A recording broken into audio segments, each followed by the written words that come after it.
Hi అండి, అందరూ ఎలా ఉన్నారు? బాగున్నారా? నేను మీ శ్రావంతిని. ఈరోజు వీడియో వచ్చి గార్డెన్లో వెజిటేబుల్స్ అండి. ఈరోజు అయితే నేను పొద్దున్న టిఫిన్ కోసం అని చెప్పి టిఫిన్లో కరివేపాకు లేదని చెప్పి గార్డెన్లోకి అయితే వెళ్ళానండి. గార్డెన్లో కరివేపాకు కోసుకుంటాకని వెళ్ళేసరికి అక్కడ ఉన్న వంకాయ చెట్టుని అయితే చూసానండి. వంకాయ చెట్టుకి ఒకే ఒక చెట్టుకి వంకాయలు అనేది కాసినాయండి. చూడండి, 1/2 కేజీ పైన ఉంటాయి వంకాయలు. ఇవి కోసుకున్నానండి. ఇవి కోసుకునేసరికి ఈ తోటకూర అనేది లేతగా బాగుందని చెప్పి తోటకూర అనేది కోసుకున్నానండి.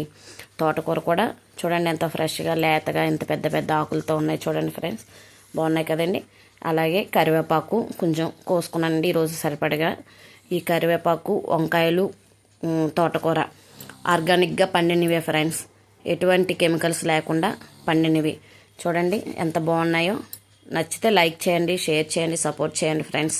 మీరు సపోర్ట్ చేస్తే మరిన్ని వీడియోస్ అనేది పెట్టగలుగుతాను ఫ్రెండ్స్. ఓకే.